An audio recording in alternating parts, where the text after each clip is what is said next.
New interesting exciting video में आप सभी लोगों का स्वागत है। मेरा नाम है सुधीर और इस पर्टिकुलर वीडियो में हम बात करेंगे Nifty and bank Nifty option chain के बारे में। उसको समझने की कोशिश करेंगे, अंडरस्टैंड करेंगे कि कल की एक्सपायरी किस लेवल पे हो सकती है यहाँ पे। और अगर एक्सपायरी से पहले आज के ट्रेडिंग सेशन की बात करें तो निफ्टी ने 16,000 को होल्ड करने में कंटिन्यूस यहाँ पे होल्ड किया है। तो अगर कल ब्रेकडाउन होता है यानी 16,000 के नीचे जाता है तो फिर क्या लास्ट एक्सपायरी की तरह निफ्टी 16,000 15,850 के आसपास एक्सपायर होगा?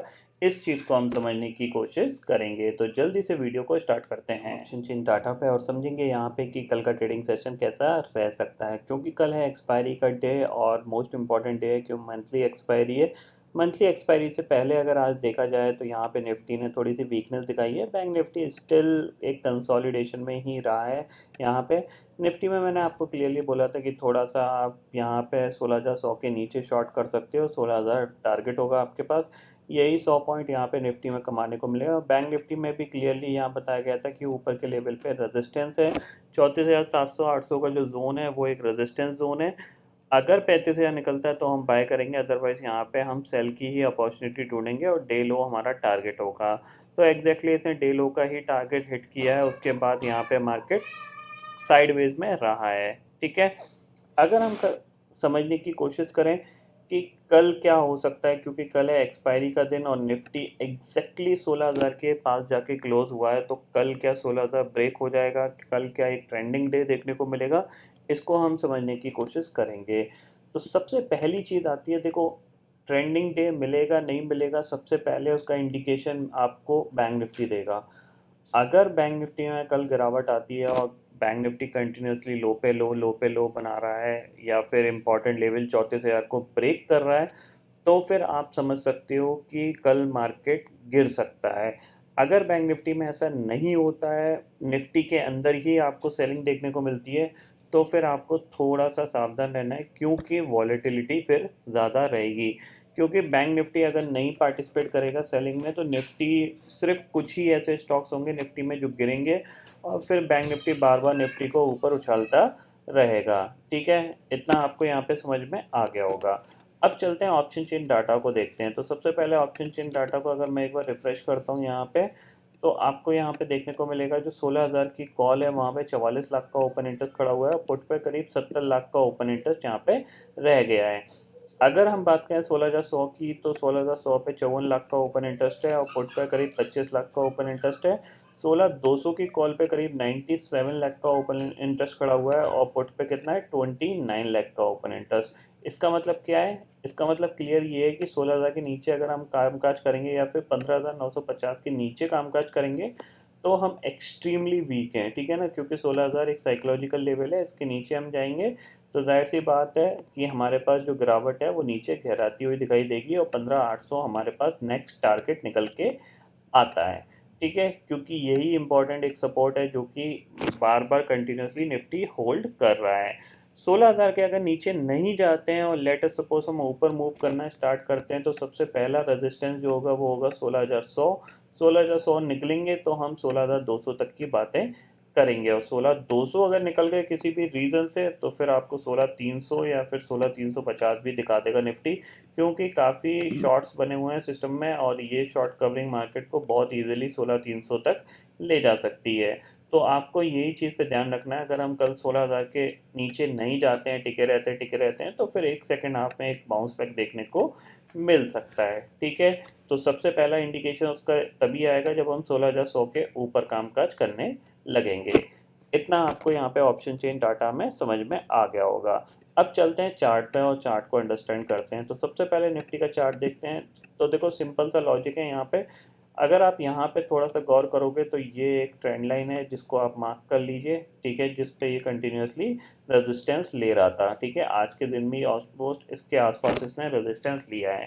तो ये ट्रेंड लाइन ब्रेकआउट होती है यानी ब्रेक होती है तो फिर हम यहाँ पे एक बार बाय करके काम करने की कोशिश करेंगे। ठीक है, सबसे इम्पॉर्टेंट चीज़, अगर कल ये लेवल ब्रेक होता है तो वीकनेस जो है वो थोड़ी सी गहरा सकती है। पहला टारगेट आपके पास होगा 15,900 का, दूसरा टारगेट आपके पास होगा 15,800 का।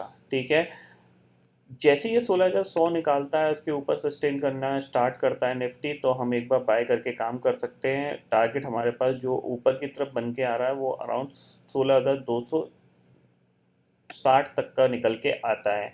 तो अगर 16,100 के ऊपर ये प्राइस एक्शन बनाना स्टार्ट करता है पॉजिटिव साइड का, मतलब हाई बनाया, थोड़ा सा रिट्रेस, फिर हाई, फिर रिट्रेस, फिर हाई, फिर रिट्रेस, फिर हाई, इस तरीके का प्राइस एक्शन बनाता है ये कंटिन्यूस वे में, तो फिर हम एक बार बाय करके काम करेंगे अराउंड 16,260 तक के टारगेट के लिए, क्योंकि कहीं ना कहीं सिस्टम में बहुत ज़्यादा शॉर्ट्स हैं, थोड़ी बहुत शॉर्ट कवरिंग की मदद से भी मार्केट ऊपर जा सकता है। नीचे ये गिर नहीं रहा है, क्योंकि कल भी हमने देखा था नहीं गिरा, आज भी हमने देखा है कि ये बहुत ही स्लोली गिर रहा है। तो थोड़ा सा अगर ग्लोबल मार्केट पॉजिटिव निकले या फिर यहाँ पे अगर पॉजिटिव भी नहीं रहे, उनमें कोई गिरावट नहीं देखने को मिली, तो डेफिनेटली हम यहाँ पे एक बार ऊपर की तरफ मूव कर जाएंगे, क्योंकि ये जो जोन है ना, ये जोन बहुत ज़्यादा खतरनाक जोन है। यहाँ पे मार्केट जाता है लेकिन बहुत तेज़ी से बाउंस करता है, ठीक है ना। तो इनमें हम कॉन्फिडेंस होके या फिर वन वे की सेलिंग की अपॉर्चुनिटी ढूंढ के सेल नहीं कर सकते।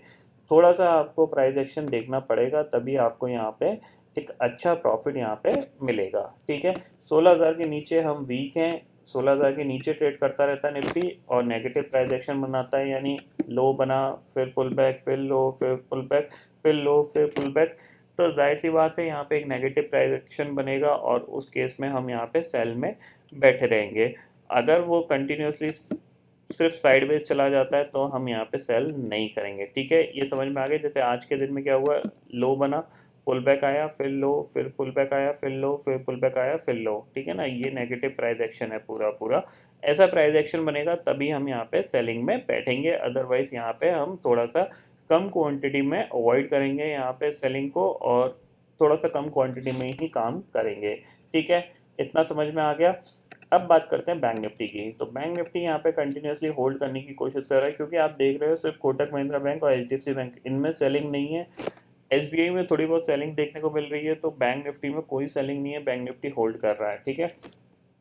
अब बैंक निफ्टी के लिए जो इंपॉर्टेंट लेवल है वो ये समझ के चलो, आपके पास 34,100, 34,120, ये बहुत ज़्यादा इंपॉर्टेंट लेवल है। अगर इसके नीचे बैंक निफ्टी ट्रेड करना स्टार्ट करेगा तो पहला टारगेट आपके पास सीधा सीधा आता है 33,700 का, ठीक है ना। इसके नीचे निकलेगा, इस चैनल के अंदर आएगा तो ये वीकनेस दिखाएगा, ठीक है ना। इस चैनल के अंदर गया तो ये वीकनेस दिखाएगा। अगर बैंक निफ्टी गिरता है तो निफ्टी भी फिर आपका 15,800 तक जा सकता है। अगर ये यहीं पे सपोर्ट ले लेता है और यहीं पे ही ट्रेड करता रहता है तो हो सकता है फिर दोबारा से ये ऊपर 34,700 के पास आ जाए, यानी अभी भी ये एक कह सकते हैं कंसोलिडेशन में ही है और उसी के बीच में ये कंसोलिडेशन कर रहा है, ठीक है। तो सिंपल ही चीज़ है, जब तक ये ब्रेकडाउन नहीं देगा निफ्टी के अंदर आपको एग्रेसिव सेलिंग नहीं देखने को मिलेगी। सेम चीज़ ये अगर ब्रेकआउट दे देता है ऊपर की तरफ तो निफ्टी होल्ड करता दिखाई देगा। तो निफ्टी अगर गिर रहा है तो वो सिर्फ और सिर्फ कुछ स्टॉक्स की वजह से गिर रहा है, जैसे आईटी स्टॉक्स में सेलिंग है, यहाँ पे पेंट स्टॉक्स में आपको सेलिंग देखने को मिली, एशियन पेंट आज काफ़ी गिरा यहाँ पे। तो कहीं ना कहीं आप ये चीज़ थोड़ा सा ध्यान में रखिएगा, अगर बैंक निफ्टी नहीं गिरता है और वॉलेटाइल रहता है तो फिर आप थोड़ा सा ना कम क्वांटिटी में ही कामकाज करिएगा। ये चीज़ आप क्लियरली समझ लीजिए। अब बात करते हैं ग्लोबल मार्केट की। तो ग्लोबल मार्केट को देखें तो करंटली ग्लोबल मार्केट में देखो, इंडेक्सेस फ्यूचर्स में चलते हैं और करंटली डाउ फ्यूचर 60 पॉइंट नेगेटिव कामकाज कर रहा है, नैस्डैक फ्यूचर 4 पॉइंट नेगेटिव कामकाज कर रहा है। अब एक चीज़ यहाँ पे देखो, कल डाउ में दोबारा से हमें सेलिंग देखने को मिली, लेकिन नीचे से काफ़ी अच्छी रिकवरी देखने को मिल रही है। तो कंटिन्यूसली जो ये एक वॉलेटिलिटी है ना, ये जो एक्सट्रीम वॉलेटिलिटी जो हो रही है, ऊपर नीचे डाउ करीब 400-500 पॉइंट मूवमेंट कर रहा है, तो ये इंडिकेट कर रहा है कि अब मार्केट कहीं ना कहीं ये बॉटम आउट के फेज़ में जा रहा है। और जब भी ये इस लेवल को क्रॉस करेगा जो कि ये 32,600 का, समझ लीजिएगा ये बॉटम बन चुका है और फिर ये दोबारा से 34,000 के लिए तैयार हो रहा है, क्योंकि डाउ ने ऑलरेडी कोई बड़ी रैली नहीं दिखाई थी, काफ़ी हद तक काफ़ी अच्छा करेक्शन यहाँ पे देखने को मिला है, ठीक है ना।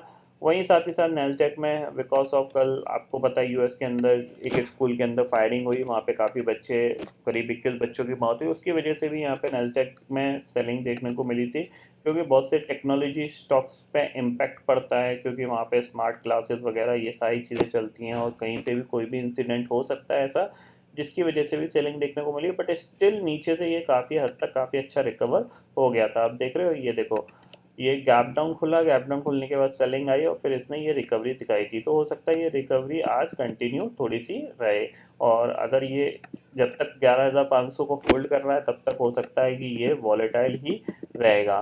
साथ ही साथ अगर आप थोड़ा सा यहाँ पे जाओगे, मेजर इंडेक्सेस में जाओगे, तो यहाँ पे मैं आपको दिखाना चाहूँगा।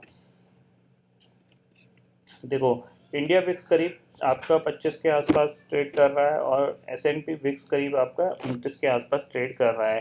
ठीक है, अराउंड 34 के लेवल से ये करीब 30 के लेवल पे आ गया है। तो थोड़ा सा आप कह सकते हैं कि हम वॉलेटिलिटी जो है वो US मार्केट में कूल डाउन हो रही है, बट हमारे मार्केट में अभी भी स्टिल है, क्योंकि 25 का लेवल काफ़ी हद तक काफ़ी अच्छा वॉलेटाइल रहता है। तो थोड़ा सा आपको यहाँ पे इसी चीज़ का ध्यान रखना, और शायद इसी विक्स की वजह से आपको बैंक निफ्टी साइडवेज दिख रहा है, क्योंकि बैंक निफ्टी में बिकॉज ऑफ बैंक निफ्टी क्या है, हाई बीटा इंडेक्स है, और हाई बीटा इंडेक्स में प्रीमियम ज़्यादा होते हैं, और जब मोमेंट ही नहीं आएगा तो बिकॉज ऑफ टाइम वैल्यू के चलते चलते जो प्रीमियम होंगे वो तेज़ी से टिके होंगे। क्योंकि अगर अभी भी आप देखोगे, देखो 34,400 का जो शॉर्ट स्ट्रैडल है, इसकी वैल्यू 500 पॉइंट की चल रही है। आप देख सकते हैं यहाँ पे, ये देखो 294 और 206, 500 पॉइंट के, because of high beta index के चलते और विक्स ज़्यादा होने की वजह से ये प्रीमियम ज़्यादा है।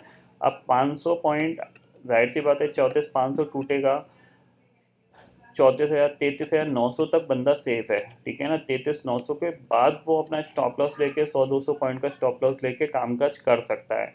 ठीक है ना, तो कहीं ना कहीं ये प्रीमियम अभी भी ज़्यादा है, और कल एक्सपायरी है सेकेंड हाफ तक, यानी 12-1 बजे तक ये प्रीमियम आराम से 100 दोनों में 150 रुपये तो ईजिली गायब हो जाएंगे। इवन सुबह खुलने के साथ ही गायब हो जाने चाहिए। ठीक है ना, यानी 500 पॉइंट में 300 पॉइंट के आसपास सुबह ये खुलना चाहिए शॉर्ट स्ट्रगल की वैल्यू। तो बिकॉज विक्स ज़्यादा है और हाई बीटा इंडेक्स है बैंक निफ्टी, तो कहीं ना कहीं जो ऑप्शन सेलर्स हैं वो बैंक निफ्टी में थोड़ा सा ध्यान से बैंक निफ्टी को कंट्रोल करके अच्छा खासा प्रीमियम कमा रहे हैं। निफ्टी के अंदर तो थोड़ी बहुत सेलिंग आ रही है, लेकिन बैंक निफ्टी के अंदर तो कोई सेलिंग नहीं है।